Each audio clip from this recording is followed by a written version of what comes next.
I was hard-pressed to name it. It was an underlying syndrome of sorts that permeates my very being. It operates like a drone, a dull, droning sound, always present, that most of the time is drowned out by my higher pitches of optimism and hope. I now know it to be Black fatigue.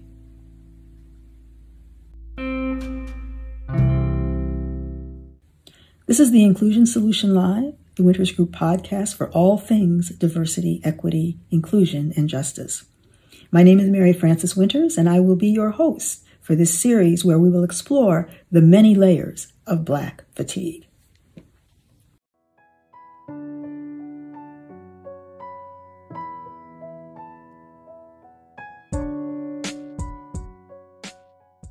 I have the honor and the privilege today of talking with Tami Jackson. And Tami, I am so pleased that you could join us. You know about my project about Black fatigue. And I tell everybody I started the project because of younger folks like you, millennial. We were just talking about age. I'm a baby boomer, and millennials were saying to me, we're exhausted. I mean, like, you're only 25 years old. How are you going to be exhausted already? And they will give me the side eye and say, yes, we are exhausted. And so that's what really prompted me to write Black fatigue, that the generations and generations of fighting for equity, Black people fighting for equity, and it's just not coming. And we see now with the protests, what's going on. But I started writing the book even before that. I have a daughter who is on the cusp of being a millennial. And when I saw what was going on with her at work, I'm saying, we're just passing all of this stuff down generation to generation, and nothing has really changed. And so I want to illuminate this. I want the book to help Black people to be affirmed and to maybe think, oh, that's why I'm feeling like that, right? That's that Black fatigue. And I want white people to recognize what it takes to live while Black, because apparently, based on what our clients are saying at the Winters Group, they didn't know that racism was so bad. And so when all of the protests started, people said, oh, I'm so surprised. We weren't surprised. So anyway, as a guest on my show, I want you to help, I want you to tell your story. Okay. Tell us your journey. Tell us about who Tami Jackson is, and what you do, what you're about, and then we're going to talk about how Black fatigue manifests for you. All right. Welcome. So thank you so much, Mary Frances, for having me. I'm really excited, actually, because I've always wanted to have more dialogue in this element between the generations, and not just millennials, but all the generations that are actively working right now, which I believe we're up to 5, right, if we include the greatest generation.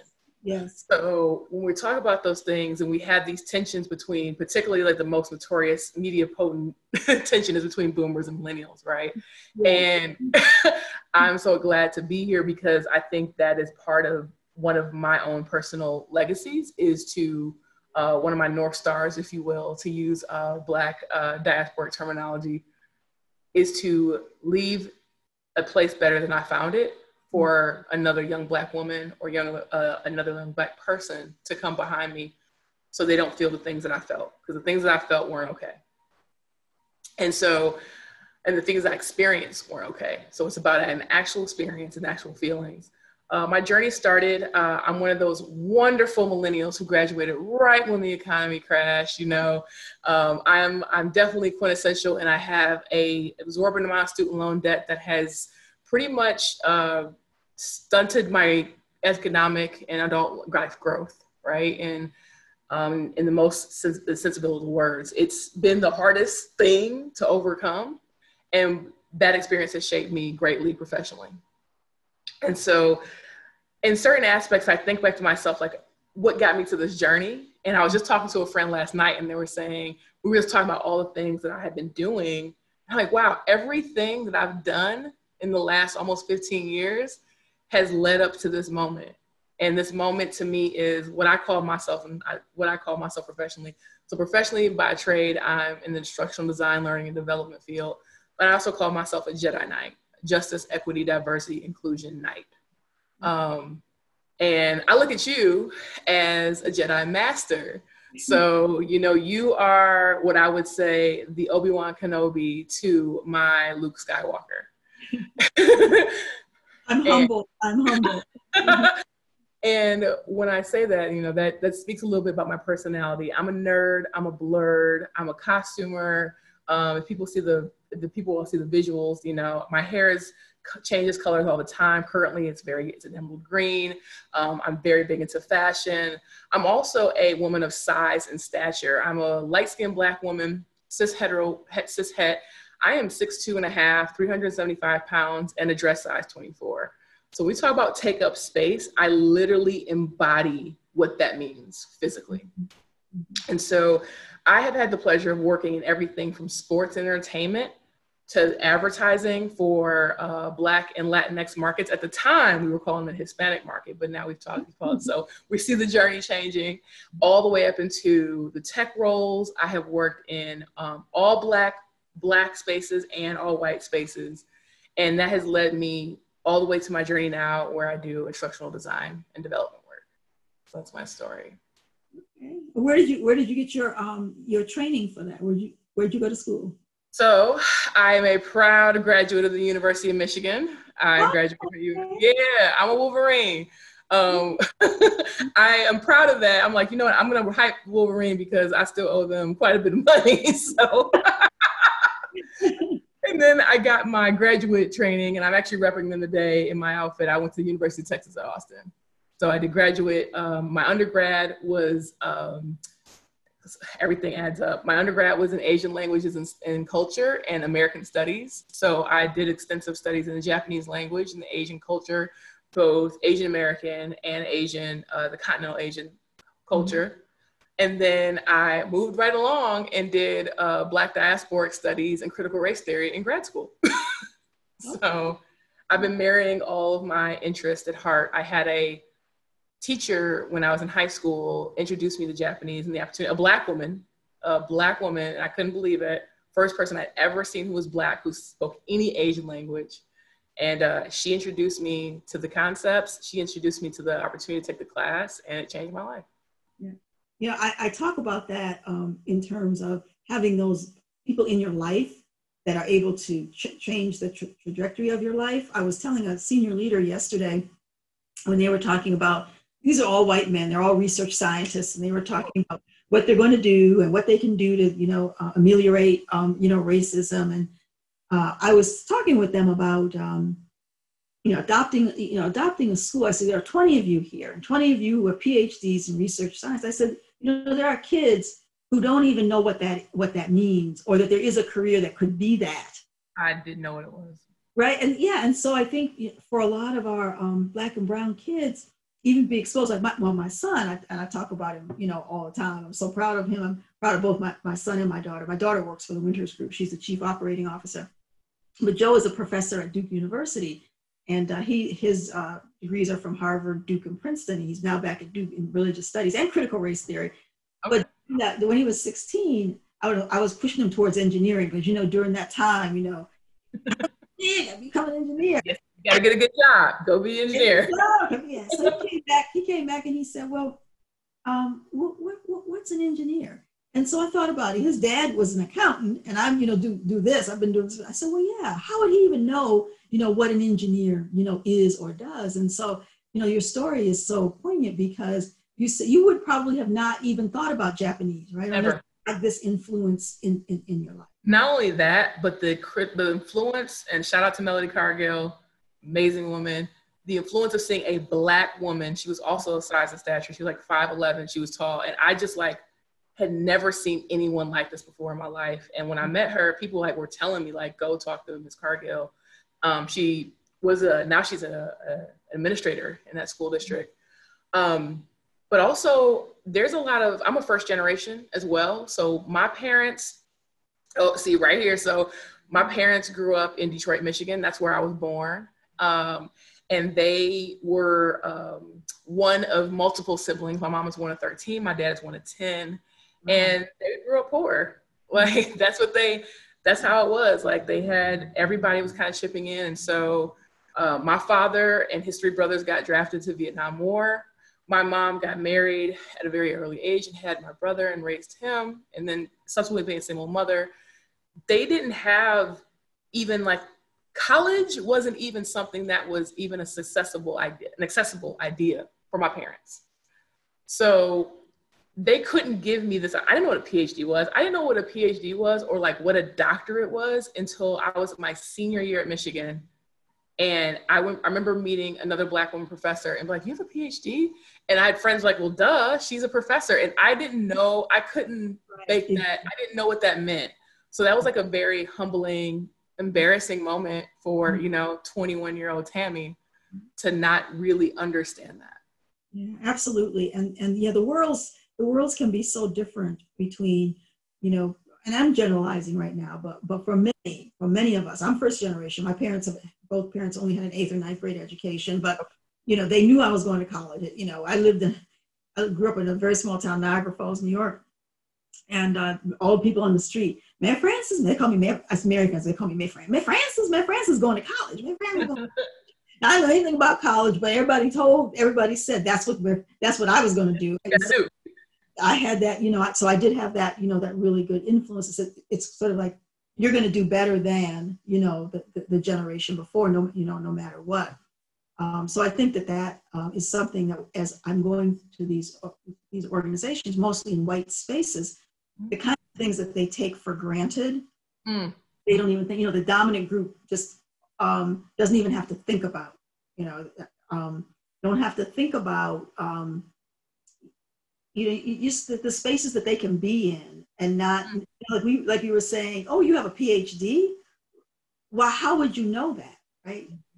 But they would take something like that, of course, because that's a prerequisite. But how do we know that? And so when we look at the educational disparities, part of it is just not having access to what some of the opportunities are. I have a friend there's a program called Fresh Air Kids. Have you ever heard of it? Mm-mm. Oh, so Fresh Air, I don't even know if it's still around, but Fresh Air Kids would take kids out of the used to call it ghetto, right? Take out of the ghetto, out of the hood, and for the summer, and have them live with a family in the summer. So my friend lived with this family for the summer, and she told me this as an adult. She said, the way that family lived, she said, that's how I wanted to live. She said, the mother didn't work, and she had a big house, and she said, and that's what I want. That's what she got. I mean, that's not what I wanted, but that's what she wanted that, and that's what she got. She always had big houses. She had a husband who worked. She has 4 daughters who are very well accomplished themselves, but she wouldn't have even been able to dream about that. If she hadn't had that kind of opportunity or that kind of experience. And so what we find, what I'm finding is that what causes, Black fatigue is that some of these programs that have been helpful and have been useful, they don't last. They may last for 10 years. Research scientist was saying that to me yesterday. He said, well, we in the 90s, we did that. He said, we adopted a school. The resources for schools that educate the public schools educate Black and brown kids, as you probably well know, it's atrocious. They don't have computers. They don't have what they have. Microsoft could give every child in the United States a computer. Easy, just do it, right? So some of these inequities that we have, if we wanted to fix them, we could fix them. And that's part of what I would talk about in terms of the Black fatigue. Why are we still here? Why do kids not have what they need? We're seeing it now in the pandemic. As a matter of fact, I live in Charlotte, and I'm getting ready to donate some computers. I've got to figure out how to do that. But if that's the barrier, that you can't get online, you know what I'm saying? You're really speaking my language. Now, granted, I'm a little older than the students now, but Mary Frances, I was in the 10th grade. So this would have been 2000. This would have been 2000, right? Mm-hmm. 2002. And my parents were working both full-time, working class. And I remember staying in the library the whole year before that and into my 10th grade year, until it closed, trying to get my paper done, because that was when we were starting to transition and use the internet. We were starting to transition into using computers more. We didn't have the computer. My family couldn't afford that, right? And so I remember staying, like I would get to school at 5:30 in the morning and then be there all day and then stay all night, to the point where I was having like 15-hour days as a like a 15-year-old, right? And it was starting to affect, you know, at that time, my grades significantly. So the irony that like the thing I'm trying to do to make my grades better, it was causing me a detriment because I didn't have a resource. And so my father actually had to go out and get a payday loan or something like that to just get me something to be in the house so I can work with. And I have, I mean, that's first and foremost, that's still a privilege because one, my father lived in the house with me, which at that time there were still two parents, and he had enough financial equity, if you will, to even qualify to get the loan, right? So like there even lies still my privileges, even in that moment of having not having access to something, right? And so when you talk about like computers or access, I mean, I tell my mentees and I talk to my friends about this, rarely do we become the things we cannot see. Rarely. And rarely do we come. And that's kind of like when I tell you my North Star, when I'm entering a space, I have a very, very particular goal. When I go into any new endeavor, did I leave it better than I found it? Did I contribute with all my heart? Those are the two questions I ask myself when I come into a new space, whether that's a new job opportunity, a new mentee, whatever the case may be. Those are the questions I've been asking myself. And that's what guides my work and passion, right? And I don't want to pass on some of the traumas that I inherited from my foremothers and my forefathers. And I know that a lot of that trauma was intended to be well-intentioned, but it still was traumatic. What was some, if you don't mind, would you like to share something? Not at all. So I talked to you about I mentioned my size and stature and being a bigger woman and being tall and all that. And one of the first rules I learned, this is from Black folks, is make sure you don't sound Black when you talk, right? Don't ever sound like you sound when you at the house. So the diphthongs, my enunciations, like I sound like a Black woman stereotypically when I talk. And that was the thing that they were trying to get out of my system. Make sure and even like the register of my voice is deeper, which a lot of Black women experience that. Exactly. And so they were, talk up high and make sure your voice is high pitched and it's pleasant, it's airy and bubbly and light. It was, don't do anything to your hair but straighten it, right? So my natural hair, probably a 3C, straighten it, make sure like nothing is curly. And don't you dare put no color in it, ever. Right? Don't wear makeup. Don't wear anything bold. Don't wear any like blacks and browns. And I get why they wanted us to do these things. And they told us, don't be Black. So anything, especially working class, because that was seen as lower. So anything that marked you as a Black working class, and for some of my friends, poor, right, person, make sure you never show that anywhere in your work, ever. And to me, that's the neuroses behind that, the psychological like effects of that was traumatic. Yeah. So my mother would say to me, act your age, not your color. Wow. At your age, not your color. Oh, Lord. And then and I was like, and when we say that, then I'm basically reinforcing and I'm talking to the next group of people coming through me, the Gen Zers. I'm like, I'm not doing that to them. I'm not going to give them in subtle ways that their Blackness is a problem to be fixed, because it's not. Yeah. Right. It's not. Because it's fatiguing, right? And I went through and I was reading the book, the copy of your book, and like the literal physicality, and just the Dr. Tara, who was on the last episode, like the physical, like detrimental process that happens like in your body is real. My hair started falling out. I started having issues with my digestive tract system. I could not sleep. I lost appetites. I gained a lot of weight. I remember crying every morning when I was waking up to go to work, on the way to work, Mary Frances, like literal tears. And I'm saying to myself, I'm 24. And I'm like, is this the rest of my life? Like, I don't know if I can do this for the next 45, 50 years. And you were crying because? I was crying because I was so tired of putting on that mask and that armor every single day. And it became literally a weight. My partner is active duty military, and when they go on ruck marches, they wear a kit. The kit is your armor, your helmet, your gear. And that kit can weigh anywhere from 40 to 80 pounds, depending on what you do or where you're going. It felt like doing that every single day. And that who I really was only going to hurt me. And I was crying because I knew that every day, I could not continue to do this charade, if you will. It felt like a charade. Mm-hmm. And it felt humiliating. Mm-hmm. So that was my experience in the corporate world. I cried every day. Oh my God. So this was some 30 years ago now. And that's why I started my own business, because I said, there's got to be something better. And if I'm going to fail in life, it's not going to be because some white man is telling me you're too aggressive or you're not aggressive enough or straighten your hair.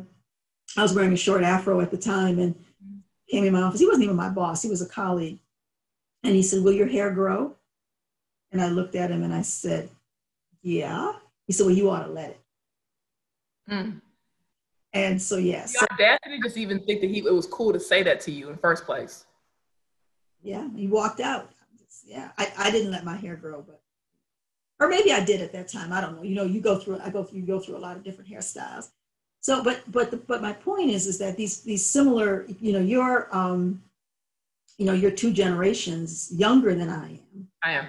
And you had the same experience and having some of the same experiences. And so that's why I wrote Black Fatigue, because it's intergenerational fatigue. We have, when we do our sessions at the Winters Group and people want to know, well, why are people protesting? And this generation is saying, enough is enough. I'm so proud of them. I'm so proud of them. I'm so proud of that generation is my nephews, right? That generation's behind me. They're the workforce that's coming in. I tell them, I say, I feel like a proud auntie.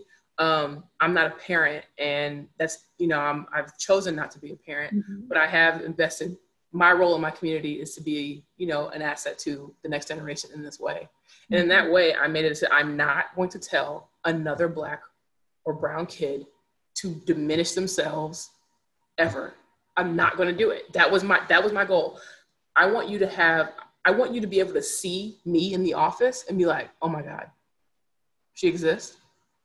And whatever you are, it makes space for you just because I'm existing. And we talk about this inclusion stuff and belonging, in organizations, and it's still a matter of. And I think when we do this, when en masse we do what you're saying to do, we will then have belonging. We will then have inclusion, because for generations, even though they use those words, belonging and inclusion really mean assimilation.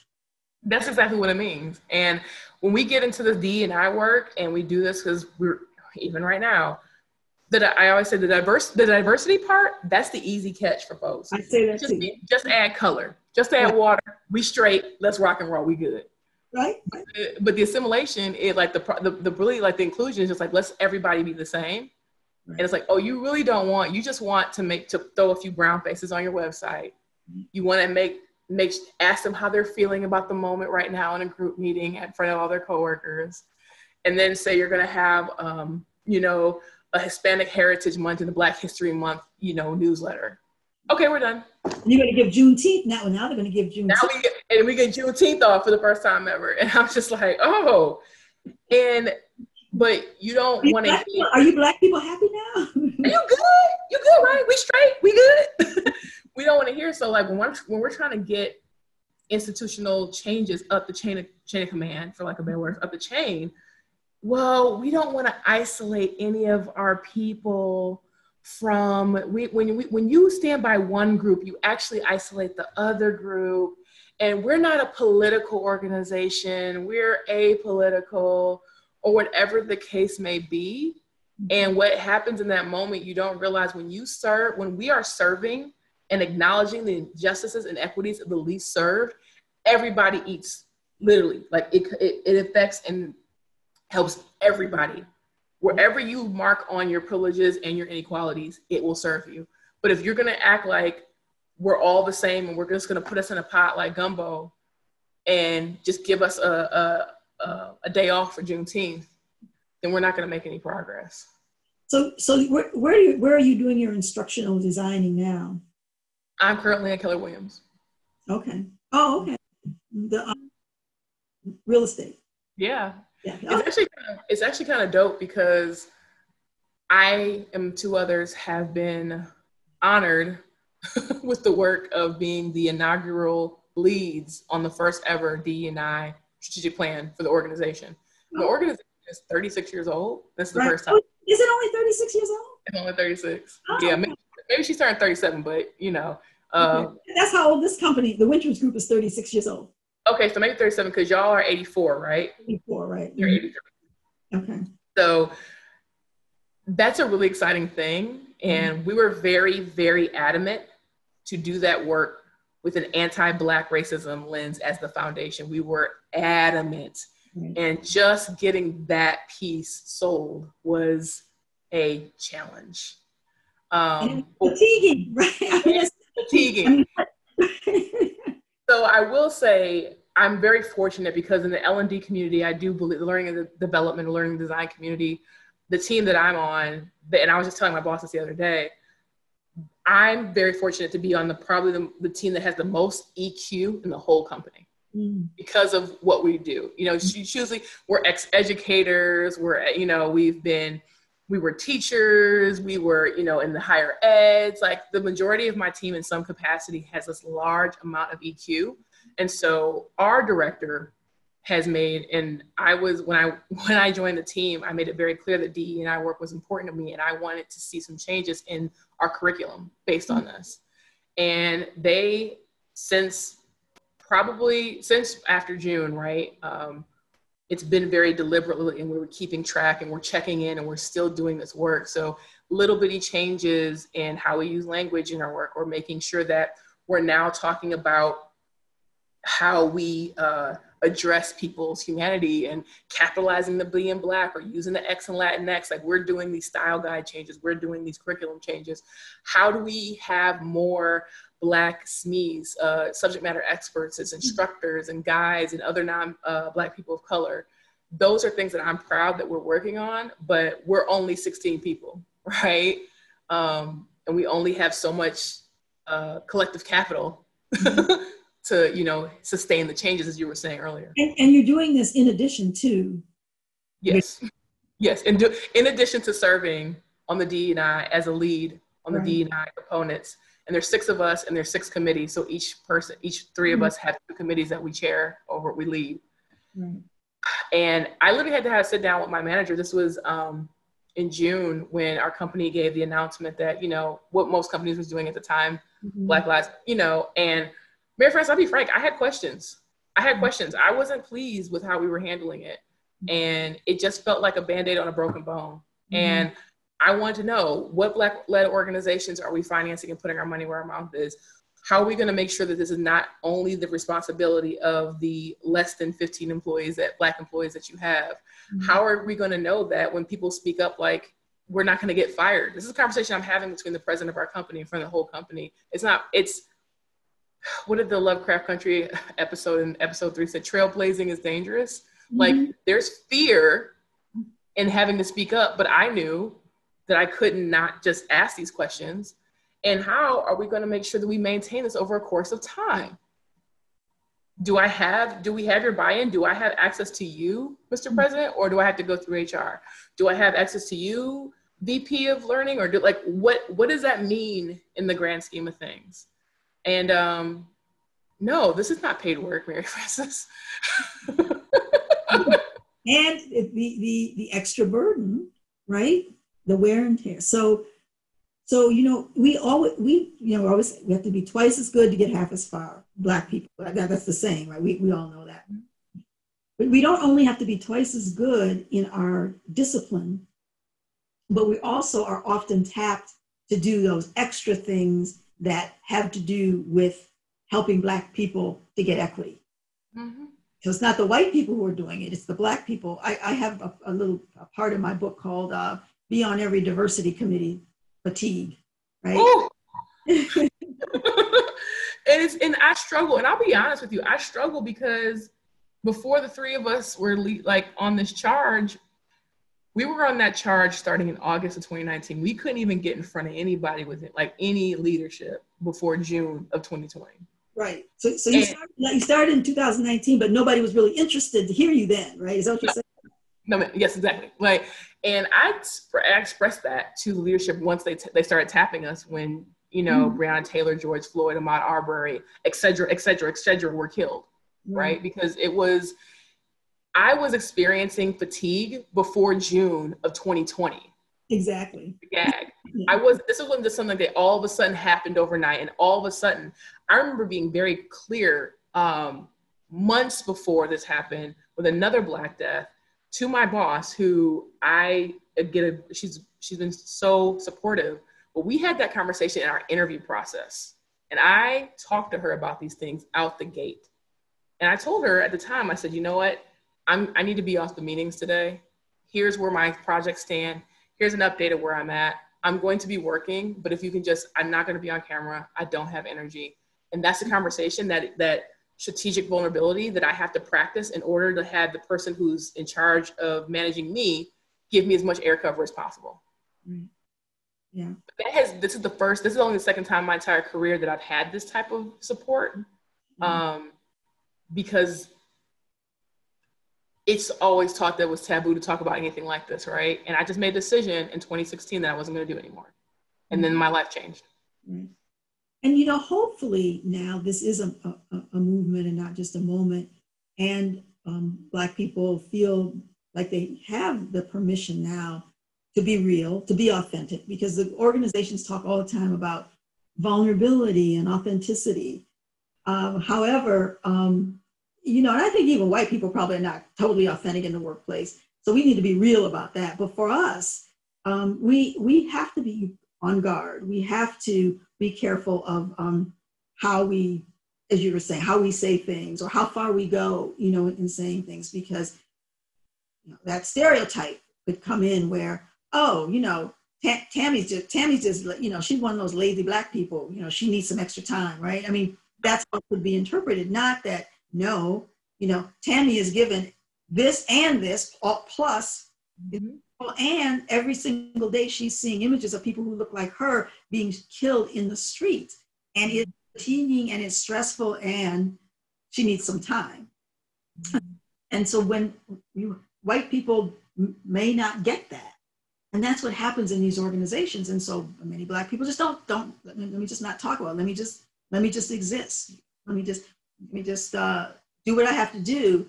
But that's, again, stressful in and of itself. Because a lot of time, if you have a job, you spend a lot of time at work, and not to be able to let that out. I saw an article just recently. I wanted to ask you your take on it, because and I have to go back and find it, but it basically said that because we're in the pandemic, this sense of belonging is even, you know, less, because people are all on Zoom all the time. And that it's even worse for Black people because they have less of a sense of belonging now.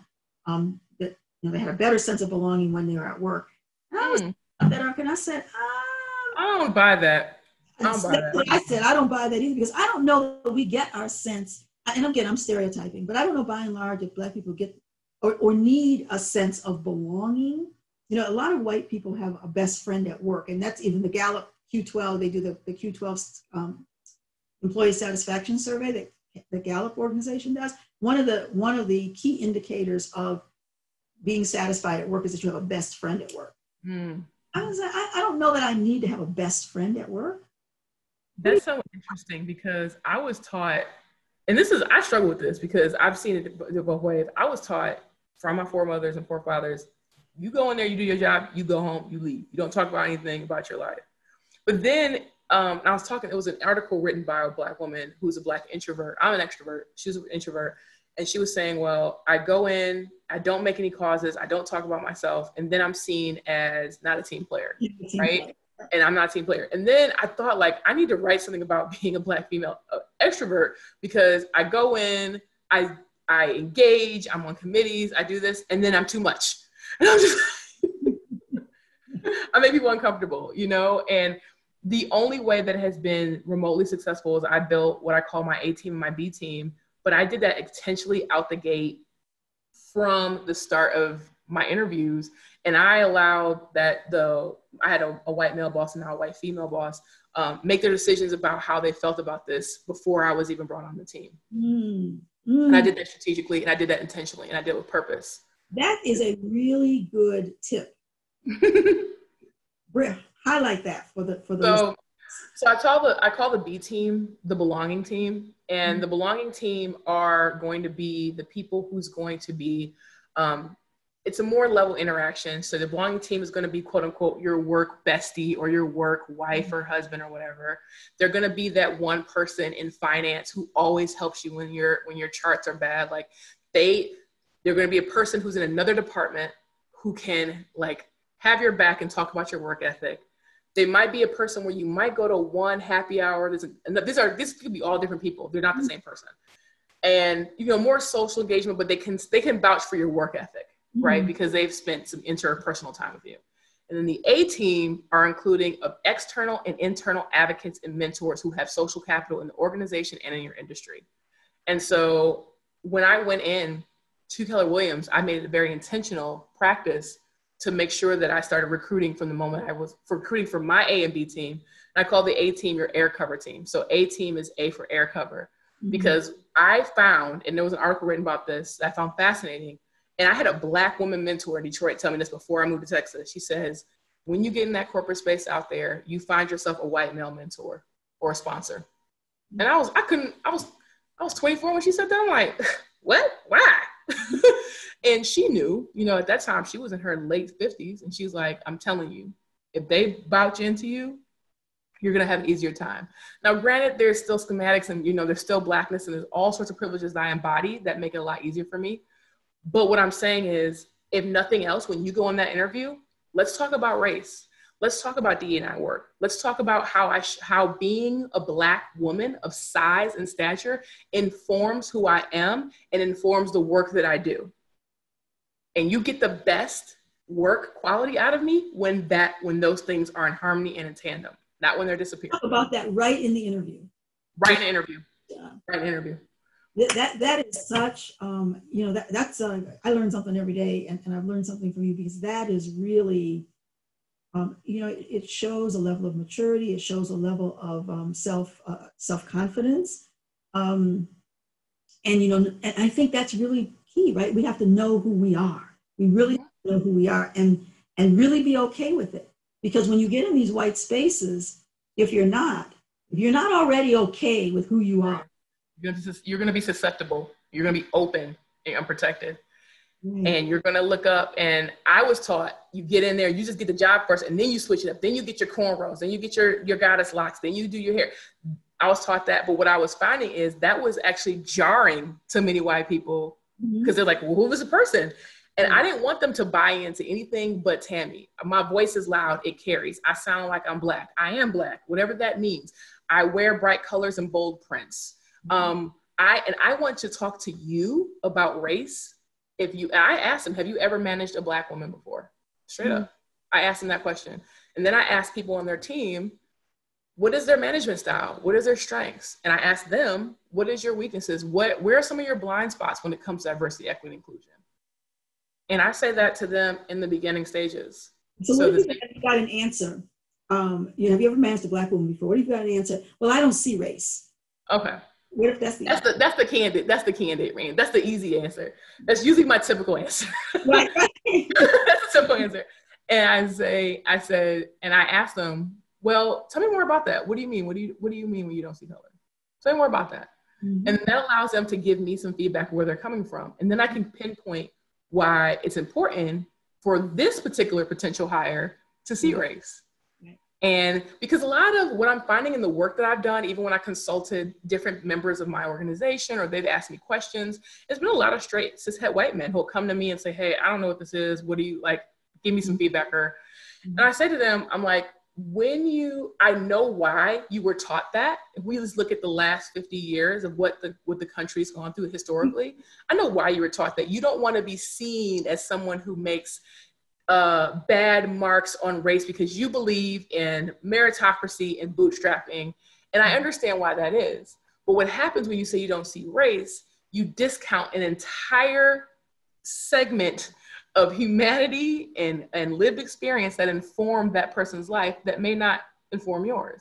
And this can happen in race, this can happen in gender, but we usually only see it when it comes to race, and particularly Blackness, because Black and race are like the ickiest part of that spectrum. The most scary part. And I say, I want you to see me, and being Black informs me. And informs, and also as a manager, I mean, me and my current manager, she was great, but I put her through some questioning. And it was an internal hire. And I said, it's going to take you a long time to get me on this team. And she's like, I don't believe that. She's like, we've seen your work. We've already, like, I've been in the organization for a while. I was like, it's going to take you a while. And when you get to that point where you're going to have to defend the position for the hire, you're going to get pushback. And so here's what that's going to look like. Right. Mm-hmm. And usually it's going to come out in some subtle words. I just coached her. It's going to come out my professionalism, assume professional or not professional. It's going to come out in raw or in untalented or assumptions about my abilities and capabilities. And it's going to come out in comfort level of how other people feel around me. And if I can do my job and make people comfortable. And lo and behold, she came back. She's like, it took me so much. It took her a lot to convince them that you should be on that team because of those things that people were going to say, right? But I knew that because, I mean, this was my first rodeo, and I was just like, let me just coach you.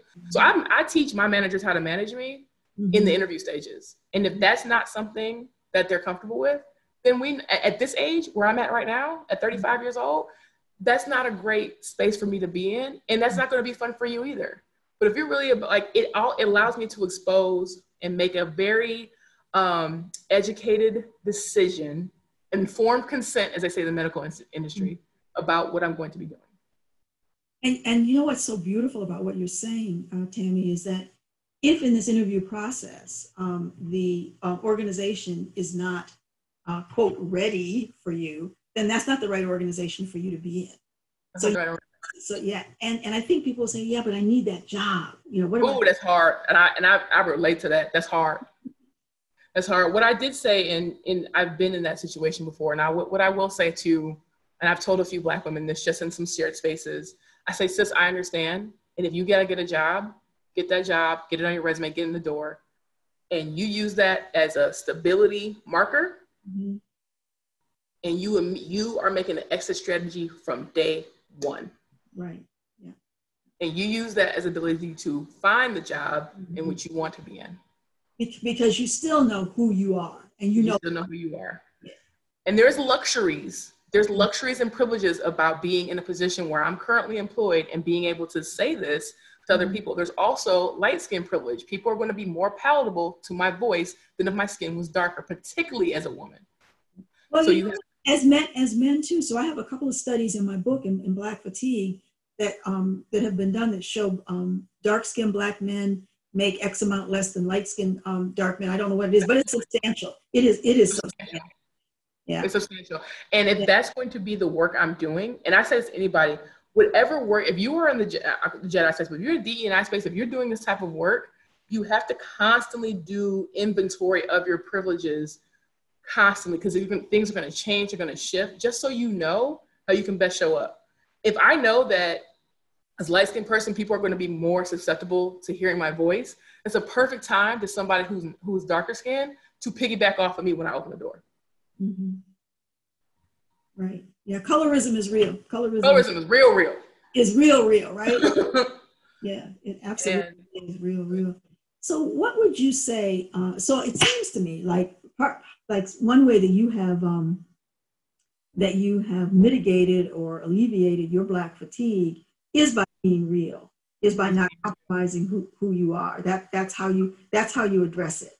That's the number one. I would say that's the number one. That and boundaries, and know my boundaries, mitigating it out the gate and being 100% real and honest. But being 100% honest, Mary Frances, requires internal work that I have to do, right? I can't coach a future manager or ask certain questions if I don't know what it is I need to be the most successful in that role based on my identity, not my accomplishments, not my master's and bachelor's from these prestigious universities. What do I need as a Black woman who identifies in this way to be successful in this role at this place? And I can't answer that unless I do some serious grounding in internal work. Internal work, yeah. It really is. And I think for some of us, we're afraid of that internal work because of the trauma we've had. So we don't want to go there. We don't want to go deep because for some people, I think it's just really painful. And honestly, I was reading another article that a psychiatrist said that they were even studies that the trauma of doing the work is actually harder than having lived the trauma, right? Mm-hmm. And that blew me on my feet, Mary Frances, because I was like, oh. Yeah. So talk about fatigue on top of fatigue. Right.